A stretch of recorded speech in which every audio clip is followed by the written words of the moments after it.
I'd been driving for hours. My eyes felt like sandpaper, and the road was stretching longer by the second, when I saw the dim glow of a neon sign advertising a 24-hour truck stop diner. I pulled over without a second thought. It looked like something from a bygone era, a relic from the 70s, frozen in time, lit up with flickering lights that barely cut through the darkness around it. Inside, the place was just as worn out. Dim lighting and cracked vinyl seats gave it a haunted kind of charm. Only a couple of truckers sat at the counter, shadows hiding their faces as they sipped coffee. I made my way to a booth, and a tired-looking waitress with a faded name tag reading Sandy came over. "Coffee, please," I said, barely able to get the words out. "You got it," she replied, her voice raspy but friendly. She gave me an odd look as she filled my cup. "Might want to keep your stay short," she said with a strained smile. "Nights get long out here." Something about her tone made my skin prickle, but I shrugged it off. I was too tired to care. I just wanted coffee and something to eat. As I drank, I looked around. The truckers at the counter seemed frozen, staring into their cups as though they hadn't moved in hours. A man in a tattered baseball cap sat at a booth, his eyes glued to a TV that displayed nothing but static. And in the corner booth, a woman with messy hair muttered to herself, repeating, "It's always night here." I was curious. Too curious. I slid out of my booth and approached her. "What did you say?" Her eyes darted up to meet mine, wild and full of fear. "Leave if you can," she whispered, before the reset. I tried asking what she meant, but she shut down, her expression going blank, almost robotic. She whispered, "Time doesn't work right here." A chill crawled up my spine as I went back to my seat, my coffee tasting stale and metallic now. I finished up and decided it was time to go. I threw a few crumpled bills on the table and made my way to the door, but Sandy caught me before I could push it open. "Leaving's easier said than done," she murmured, her voice oddly flat. I shook her off and headed outside anyway, brushing off her words as the ramblings of someone who'd been here too long. But once I got in my car and turned on the ignition, I noticed the clock on my dashboard was stuck at 12, no matter how far I drove. After what felt like an hour, I checked my rearview mirror, and my heart stopped. The diner was still there. I tried again and again, speeding down the desolate road, but every time I'd end up back in the parking lot. Panic clawed at my throat. I was trapped, somehow caught in this endless loop. I stumbled out of the car, back inside, and noticed everything was just as I'd left it. The truckers, the static on the TV, Sandy wiping down the counter like she'd never stopped. Her eyes met mine, and she raised an eyebrow. "Didn't get too far, did you?" Defeated, I slumped into my booth, trying to ignore the sinking feeling in my gut. I glanced around, taking a closer look at the patrons, hoping someone could give me answers. The woman from the corner booth came over and sat across from me. She looked tired, like she hadn't slept in years. "Name's Beth," she said, her voice hoarse. "How long you been here?" "Maybe an hour?" I answered, uncertain. She shook her head slowly. "There's no time here. We're all stuck. I've been here for, God, I don't know how long. Could be days, could be years." Another man, a trucker with a grizzled face, joined us. He introduced himself as Ray. "It's the reset," he said. "Every night, time snaps back, erasing everything except our memories. We can't escape." I didn't want to believe it, but as they shared their stories, tales of attempts to leave that only led back to the diner, of memories fading and repeating, the reality sank in. Ray showed me a worn notebook filled with escape plans and scrawled warnings, each scratched out or rewritten dozens of times. "I keep thinking I'll crack it," he muttered, "but it's like the place is alive, like it doesn't want us to leave." My desperation grew with each failed attempt to leave. At one point, I wandered into the restroom, where graffiti lined the walls in a haphazard mess. Some were just scribbles, but a few stood out, detailing cryptic rules. "Don't look at the diner windows after 3 a.m. Don't talk to the man with no face. Always leave a tip." Back at the booth, I showed Ray and Beth the notes. Ray nodded grimly. "Those aren't just warnings. They're how we survive. You break a rule, and you draw his attention." "Who?" I asked, heart hammering. Beth's voice dropped to a whisper. "They call him the Shadow Man. We don't know what he is, but he's the only constant in this place. If he notices you, you're done. Some people just vanish after he finds them."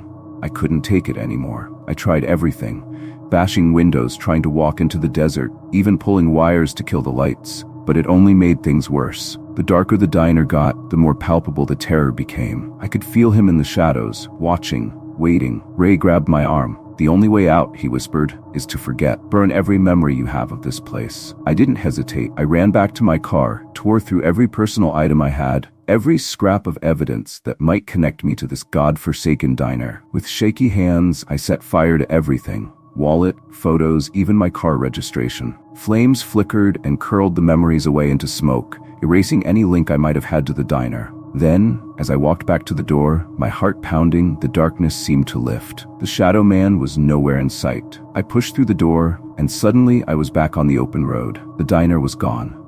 I don't know how long I drove, hours, maybe, but as I settled back into the rhythm of the road, my mind felt strangely empty, like something had been wiped clean. Then, from the radio, a crackling voice broke the silence. "Don't forget to leave a tip." My blood turned to ice.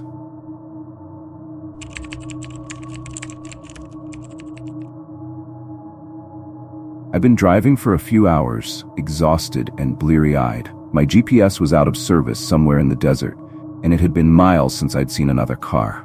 When my fuel gauge hit the red, I was starting to panic. But then, as if it had appeared out of nowhere, I saw a small gas station off the highway, its lights faintly glowing. The place looked ancient, with a faded, open 24/7 sign barely lit above the entrance. I rolled into the dusty lot, shut off the engine, and stepped out, glancing around. There was nothing but darkness and desert in every direction. The place looked abandoned, but I was too desperate to care. As I approached the door, it opened before I even touched the handle, and a clerk looked up at me from behind the counter, eyes glinting under the fluorescent lights. He looked like he hadn't slept in weeks, with dark bags under his eyes and a hollow expression. His name tag read Earl. "What can I do for ya?" he asked, voice slow and raspy. "Just need to fill up," I said, nodding toward the pump. "And maybe a coffee?" Earl's mouth twisted into a strange smile. "Coffee's fresh, pumps out back, cash only." I handed over a couple of crumpled bills and watched as he rang me up on a dusty old cash register. "Be careful out there," he said, his voice quiet but unsettling. "Things get strange on Route 46. Something about the way he said it made my skin crawl, but I brushed it off, figuring he was just trying to scare a tired traveler. I went out to the pump, filled up my car, and got back on the road, pushing his words out of my mind. After a while, my eyes started playing tricks on me. I could swear I'd see headlights in my rearview mirror, only to look back and find the road empty. The dark seemed to stretch on forever, swallowing up the horizon. Then, out of nowhere, a car pulled up beside me, matching my speed. It was an old, battered sedan with cracked windows, and through the dark, I saw the silhouette of a driver. He stared straight ahead, hands gripping the wheel, but his face was obscured by shadows. I tried to speed up, but no matter how fast I went, he stayed beside me, his car moving in perfect sync with mine. Panic set in, and I glanced at my speedometer, pushing it past 80, then 90. The car beside me kept pace, and the driver finally turned his head, slowly, to look at me. I felt my blood run cold.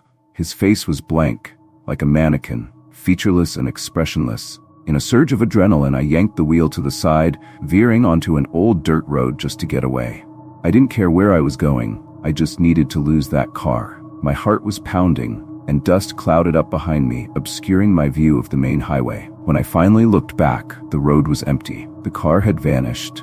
I slowed down, trying to calm my nerves, but every instinct was screaming that something was wrong. My radio, which had been playing a steady hum of static, suddenly crackled to life. "Route 46 isn't for everyone," a distorted voice whispered, cutting through the static. My hand tightened on the steering wheel. I hadn't touched the radio in hours, but now it was flipping through stations on its own, catching snippets of voices and eerie laughter. One voice, low and slow, kept repeating, "Turn back, turn back." The car's interior felt colder, and I could almost feel a presence sitting beside me, though when I glanced over, there was no one there. Shivers ran up my spine as the voice continued, "Keep driving, and you'll never find your way home." I tried turning off the radio, but the knob was stuck. I pressed every button, but it only grew louder, filling the car with a cacophony of distorted voices. Then, out of nowhere, the radio went silent. I was alone again, with only the endless stretch of road ahead. Eventually, I spotted lights up ahead, a town, small and unmarked, with a few dim street lamps casting an eerie glow. Relieved, I pulled off the highway and into the deserted streets, hoping to find someone who could help or at least confirm I was on the right path. But the town was completely silent. Buildings looked worn down, with cracked windows and peeling paint. No lights shone from inside, and the whole place felt wrong. I got out of my car and walked down the main street, calling out, but no one answered. I peered into one of the shops, a diner with dusty, empty booths, and saw a clock on the wall. It was frozen at 3:15. I glanced down at my watch. It was also stuck at 3:15. I turned around, feeling like I was being watched. Shadows danced in the corners of my vision, and I started to hear faint whispers, too quiet to make out. Heart pounding, I ran back to my car and sped out of town, feeling like I was fleeing from something I couldn't see. I had barely made it back to the highway when I saw a figure standing in the middle of the road.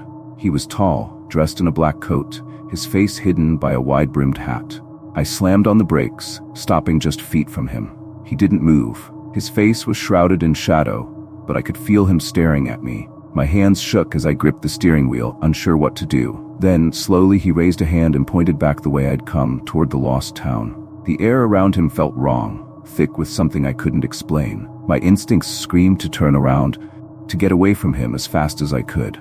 I took a deep breath, threw the car into reverse and sped away, glancing back only once. He was gone. I drove for what felt like hours, but the gas gauge never seemed to go down, and the road stretched on endlessly, an unbroken line through the desert. I tried to call someone, anyone, but my phone had no service, and every time I checked the time, it was still 3:15. Desperation clawed at me, and I could feel my sanity slipping. Then, I remembered Earl's words, "Things get strange on Route 46. A thought crept into my mind. Maybe there was no end to this road.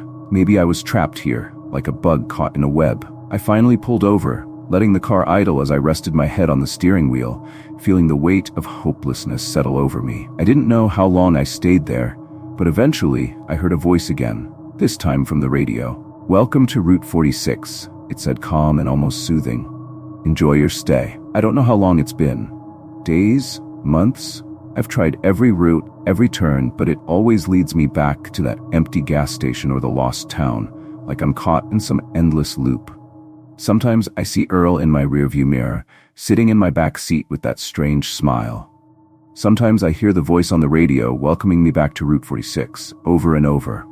And every time I see a light up ahead, I wonder if it's another town or just another part of the trap. All I know is there's no escape.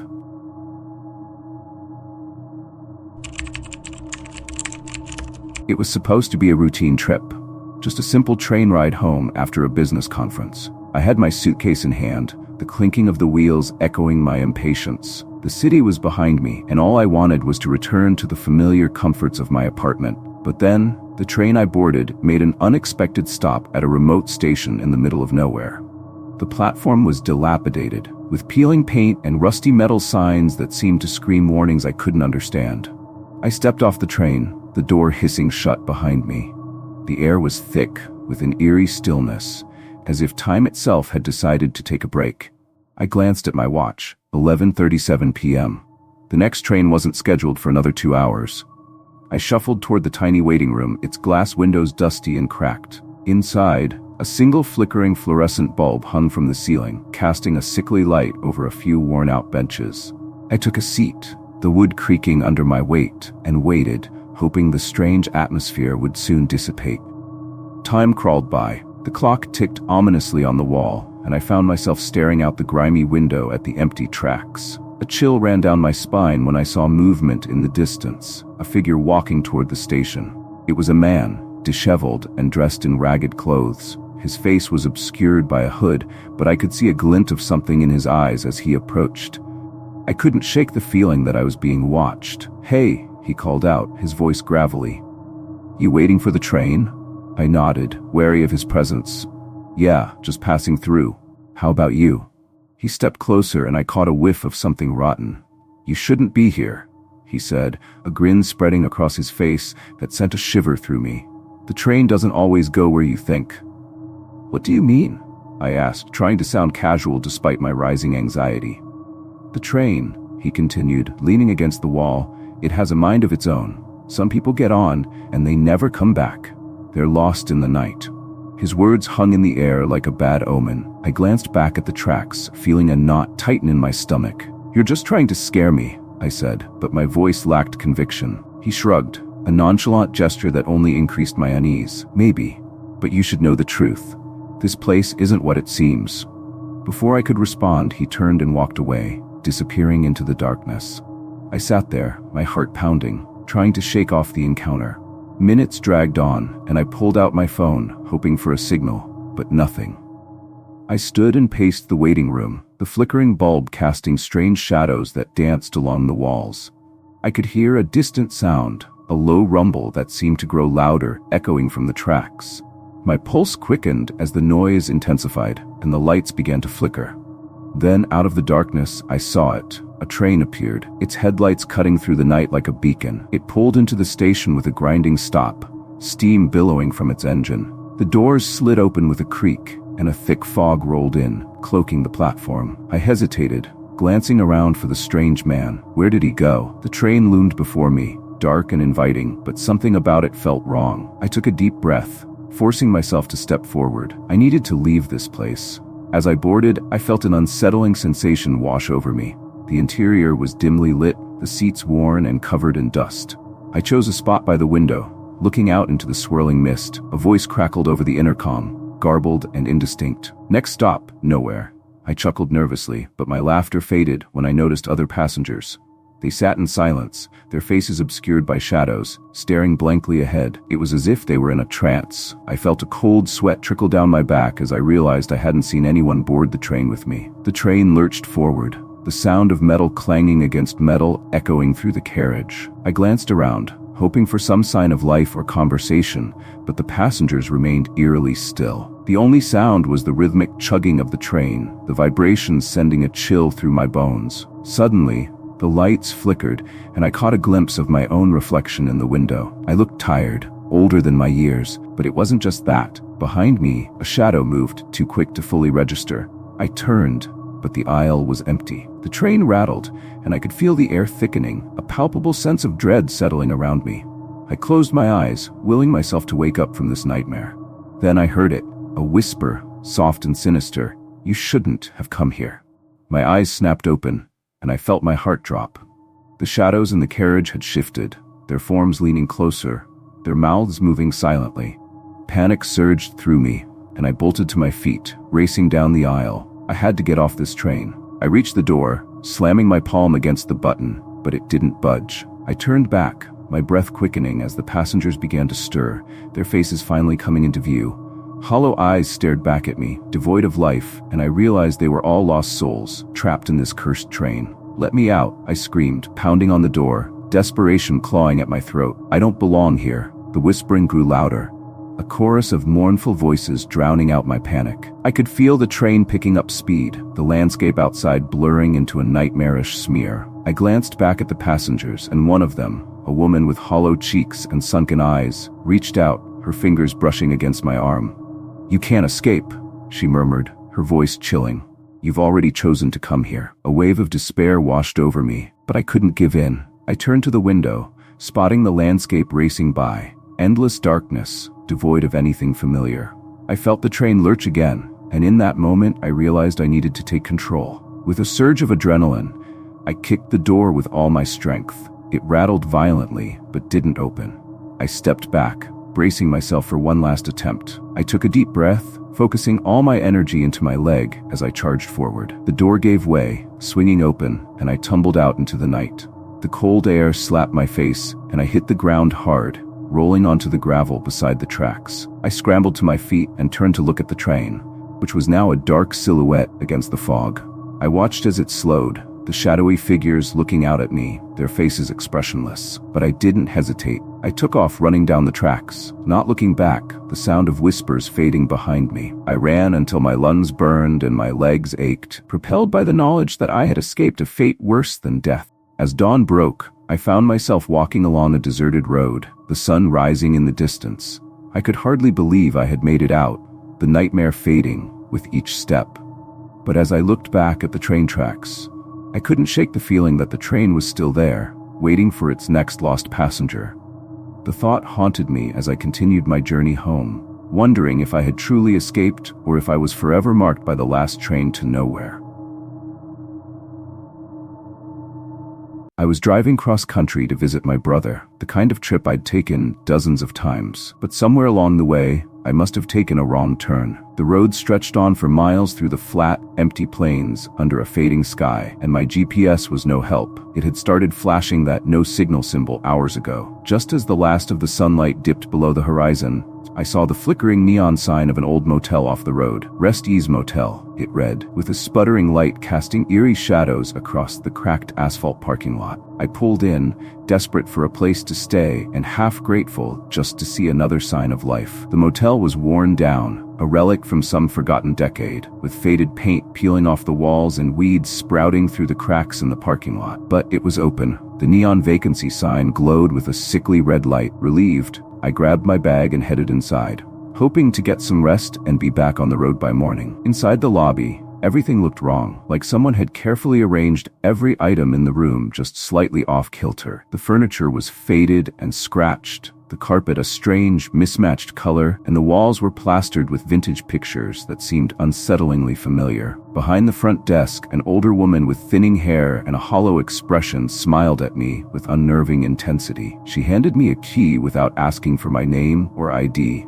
her hand lingering on mine just a second too long. I asked if I'd be the only guest, and she simply nodded, her smile widening. "Room 8, end of the hall," she said, her voice like rustling leaves. I couldn't shake the feeling that she was waiting for me, like she already knew I was coming, but the drive had drained me. So I brushed off the odd vibe, grabbed my key, and made my way to my room, eager to shut the world out for the night. As I entered room 8, the sense of unease grew stronger. The bed looked clean, but had a faint smell of bleach that mingled with the stale scent of cigarette smoke. The wallpaper was peeling, revealing patches of dark mold, and the only light flickered erratically. I tried to sleep, but my body was tense. An hour later, I heard it, the sound of footsteps in the hall. I brushed it off at first, but they kept circling around my door, slower and slower, as if someone was pacing outside. Suddenly, the footsteps stopped. I held my breath, straining to hear any movement. Then I heard a whisper, soft but distinct, right outside the door. "Don't fall asleep." Every muscle in my body locked in place. I was sure it was the woman from the front desk, but when I checked through the peephole, the hallway was empty. I told myself it was just paranoia, but the words kept echoing in my head. I tried to convince myself I was imagining things, that I just needed sleep. Somehow, I drifted off, only to wake with a start to the sound of my doorknob turning. I sat up, heart pounding as the knob twisted back and forth, as though someone was trying to get inside but didn't have the key. Then it stopped, and I heard the faintest tapping, a rhythmic sound that grew louder and louder until it felt like someone was pounding on the door. I threw myself against the wall, terrified to make a sound. Then, just as suddenly, the tapping stopped. The silence pressed down on me until I thought I'd scream. I finally worked up the courage to peek out the window. What I saw chilled me to the bone. It was the receptionist, standing in the middle of the parking lot, looking straight at my window with that same twisted smile, her hands hanging limply at her sides. Her eyes were wide open, unblinking, as if she was in some kind of trance. Then she raised a hand slowly, pointing at me. Panicked, I closed the curtains and stumbled back into the room, feeling trapped, like a mouse in a cage. I wanted to leave, but something told me it was too late, that I'd somehow already crossed a line I couldn't uncross.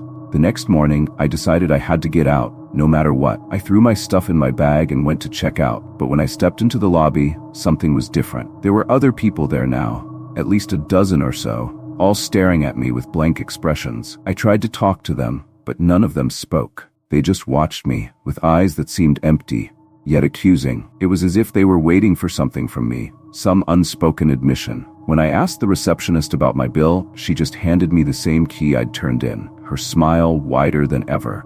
"Your room is ready," she said, her voice chillingly flat. I backed out of the lobby, unable to shake the feeling that these guests weren't guests at all. As I tried to leave, I found myself back in the same hallway, standing outside room 8, my hands shaking as I clutched the key. Every step seemed to take me farther from the exit, leading me back to that cursed door. I could hear muffled voices behind each door I passed. Low, whispered conversations that seemed to be about me, conversations filled with accusations and anger.